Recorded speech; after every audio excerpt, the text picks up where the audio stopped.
guys went 7-1 on this homestand. What were the high points for you about how your team got these wins? I think in general the high point is establishing our home floor that this is going to be a tough place to come win a game, and a lot of that is the way we're playing. A lot of that is our fans, the energy in the building. There's a really good vibe about the team. The fans feel it, and so it's exciting. So great way to kind of start the year. But now we got to go out on the road, and it's going to get a lot tougher. But we obviously are, very happy to be where we are. I don't want to say surprised, but were you kind of surprised about how dominant all these wins are? I mean, all 7 were by double digits. I mean, you kind of cruised all home. Yeah, I mean, a lot of them have been tough games for a long period of time. I thought the first half felt like a playoff game tonight. Chicago's fast, obviously playing, without one of their best players in Vucevic. They were down a man. So I think their depth was hurt, and that's what allowed us to wear them down. But I feel like during this homestand, we had a lot of these games that were close for a long time, and our defense really kind of wore on people, and that's a great sign because you've got to be able to rely on your defense to win tough games.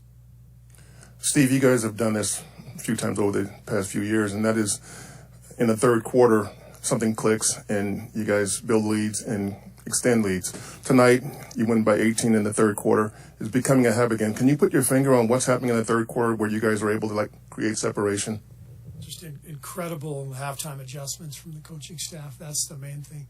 I don't know. I think we have so much continuity with our guys. Steph and Draymond and Loon, Andre coming back. Obviously, Wiggs has now been here a few years, so I think they get a really good feel for their opponent in the first half, and they just have a sense of how to stifle a team defensively. That's always been the key to our third quarter runs over the years. It's the defense that triggers the offense, and I thought that was the case again tonight. I wanted to ask you about 2 aspects of Kuminga's night tonight. First, you put him on DeRozan. What did you think of him on DeRozan? Other than the first pump fake that he bid on, did a great job. DeRozan's the kind of guy you just have to make earn his points, and he's going to score just because of talented he is. You just want to make it as inefficient as possible, and I thought Jonathan did that. He stayed on him. He didn't bite on the fakes after the first one. DeRozan made a couple jumpers over the top, but all in all, I thought he did a really good job. Then the other thing, in the fourth, you had him up top with the ball, Steph setting screens. What do you like, especially, looking into the future potentially with him, what do you like about that type of action? Well, I think one of Jonathan's strengths as a rookie is his passing ability. You saw it in the summer league, and we saw it in training camp before he got hurt. He's got a good knack for driving and kicking, finding shooters, and so we decided to go to that action just to see if we could get him into some space, and he got into space, made some really nice plays, and got downhill, and a couple times got to the rim and hammered home dunks. It was really exciting. He's really earned the minutes he's getting. He had a great scrimmage yesterday in our 4-on-4 that we played with the young guys. His attitude, his approach over the last week. You have to remember he missed 3 weeks, so he basically missed most of camp, and so he was swimming upstream a little bit. And I think over the last week he's made huge strides, and we wanted to reward him. Do you feel like that, it could be minutes in the next few games, or is it still kind of outside looking in a little bit? As long as he goes out there and runs the floor and plays defense and takes care of the ball and passes like he did tonight. And we're going to continue to give him opportunities. But it'll be a day-to-day, week-to-week thing, depending on how he's doing, depending on the health of our team.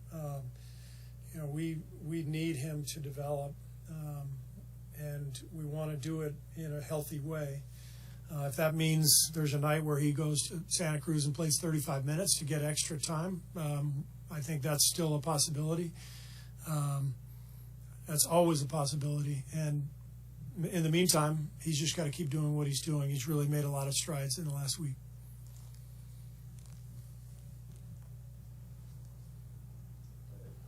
I got one more.